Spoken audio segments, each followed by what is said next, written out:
आज हम पढ़ेंगे हिस्ट्री के महत्वपूर्ण टॉपिक जो हमारे एनटीपीसी 2025 के एग्जाम में पूछे गए थे। आज का हमारा विषय है आदिवासी या कहें तो जनजातीय विद्रोह, यानी ट्राइबल रिवोल्ट्स इन इंडिया। जी, ये एक ऐसा टॉपिक है जो अक्सर इतिहास की बड़ी बड़ी लड़ाइयों के बीच कहीं खो जाता है, लेकिन प्रतियोगी परीक्षाओं के लिहाज से बहुत जरूरी है। बिल्कुल, और हमारा फोकस रहेगा आरआरबी, एनटीपीसी, एसएससी और दूसरे स्टेट एग्जाम्स पर। और ये नोट्स हमने इसी तरह से तैयार किए हैं कि इस टॉपिक से कोई भी प्रश्न, मतलब कोई भी प्रश्न छूटे नहीं, चाहे वो नेता, वर्ष, कारण या क्षेत्र, किसी भी एंगल से पूछा जाए। तो चलिए शुरू करते हैं। सबसे पहले ये समझते हैं कि ये आदिवासी विद्रोह थे क्या। हाँ, एक बुनियादी समझ जरूरी है। देखिए, ब्रिटिश शासन के दौरान भारत के जो आदिवासी समुदाय थे, उन्होंने अपनी भूमि, जंगल और सामाजिक धार्मिक मामलों में हस्तक्षेप के खिलाफ कई विद्रोह किए। और यह हस्तक्षेप सिर्फ अंग्रेजों का नहीं था। नहीं, बिल्कुल नहीं। बाहरी शोषकों, जिन्हें वो दीकू कहते थे, उनके खिलाफ भी था। और ये विद्रोह ज्यादातर स्थानीय, सशस्त्र और जन आधारित होते थे। तो अब आते हैं सबसे जरूरी हिस्से पर, आदिवासी विद्रोहों के प्रमुख कारण। ये मोस्ट इम्पोर्टेंट है। जी, इन्हें हम कुछ हिस्सों में बांट सकते हैं। सबसे पहले आर्थिक कारण।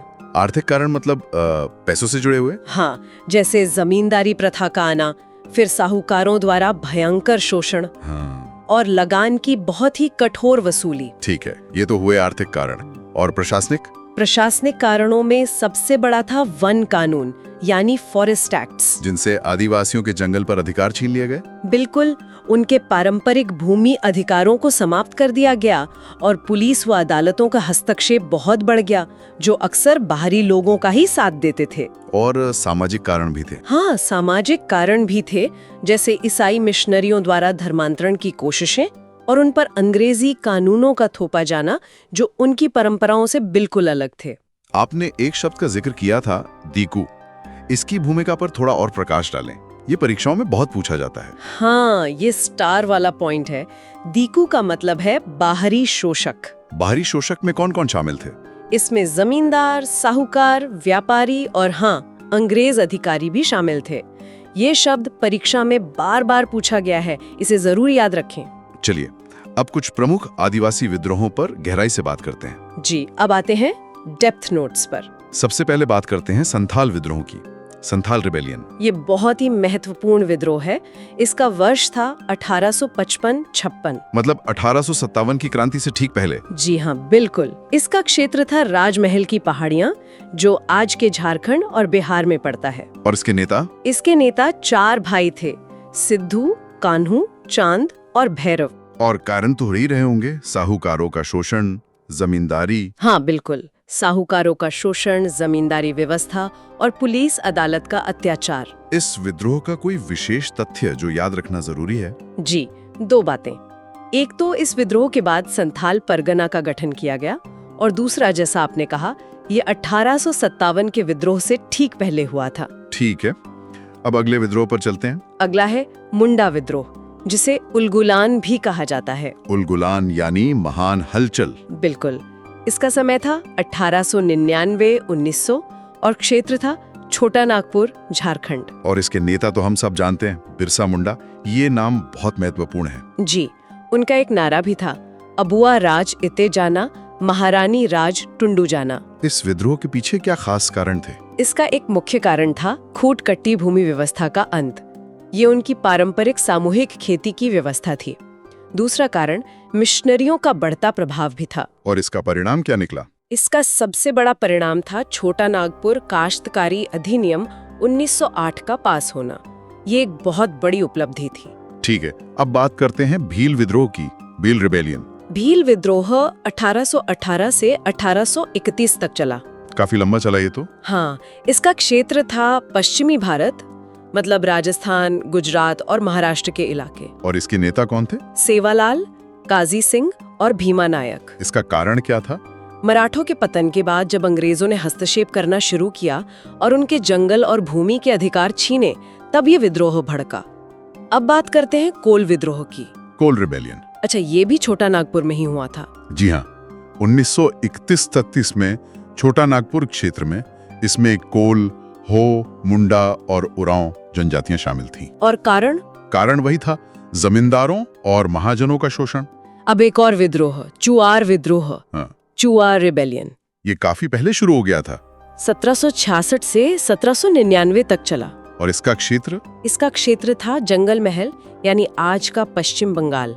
इसमें भूमिज जनजाति के लोग शामिल थे। इसके क्या कारण थे? अंग्रेजों की नई भू राजस्व नीति और आदिवासियों के सैनिक सेवा को समाप्त करना। एक विशेष तथ्य ये है कि ये 1798-99 में अपने चरम पर था। अगला विद्रोह है पाइका विद्रोह। पाइका रिबेलियन। हाँ, ये उड़ीसा में हुआ था ना? जी बिल्कुल, 1817 में उड़ीसा में। और इसके नेता थे बख्शी जगबंधु। इनका नाम स्टार याद रखना बहुत जरूरी है। कारण भी वही भू राजस्व नीति और सैन्य पदों की समाप्ति थी। हाँ, कारण लगभग वही थे। अब चलते हैं पूर्वोत्तर भारत की ओर। खासी विद्रोह। खासी विद्रोह हुआ 1829 से 33 के बीच मेघालय में। और इसके नेता का नाम भी बहुत महत्वपूर्ण है, तिरोत सिंह। जी, और इनके बारे में एक विशेष तथ्य ये है कि तिरोत सिंह को फांसी नहीं दी गई थी, बल्कि उन्हें निर्वासित किया गया था। ये एक यूनिक पॉइंट है। अगला है संबलपुर विद्रोह। ये तो 1857 में हुआ था। हाँ ठीक, 1857 में उड़ीसा में। और इसके नेता थे वीर सुरेंद्र साय। स्टार, ठीक है। और रामोशी विद्रोह? रामोशी विद्रोह महाराष्ट्र में हुआ। ये लोग मराठा के लोगों के रात्रि रक्षक हुआ करते थे। और आखिरी में लुशाई विद्रोह। ये मिजोरम में हुआ था। और ध्यान देने वाली बात यह है कि ये 20वीं सदी का विद्रोह था। बहुत बढ़िया, हमने लगभग सभी जरूरी विद्रोहों को कवर कर लिया है।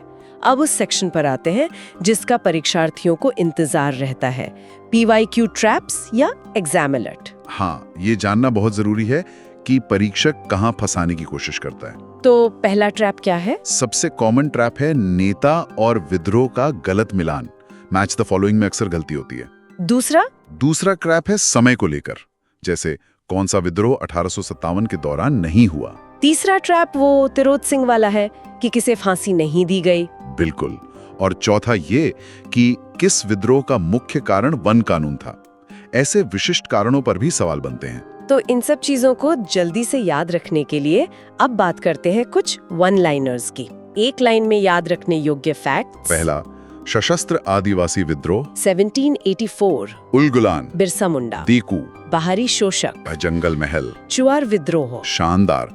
अब आखिर में एक फाइनल रिवीजन टेबल, ताकि सब कुछ दिमाग में बैठ जाए। चलिए एक तेज रिकैप करते हैं। विद्रोह संथाल, वर्ष 1855-56, क्षेत्र झारखंड और नेता सिद्धू कान्हू। विद्रोह मुंडा, वर्ष 1899-1900, क्षेत्र झारखंड, नेता बिरसा मुंडा। विद्रोह पाइका, वर्ष 1817, क्षेत्र उड़ीसा, नेता बख्शी जगबंधु। विद्रोह खांसी, वर्ष 1829-33, क्षेत्र मेघालय, नेता तिरोत सिंह।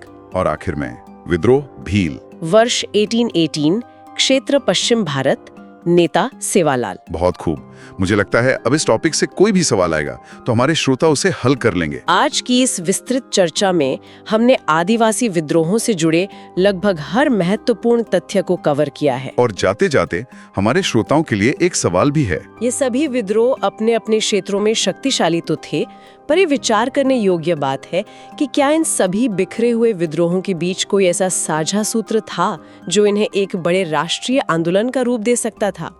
इस प्रश्न पर विचार जरूर करें।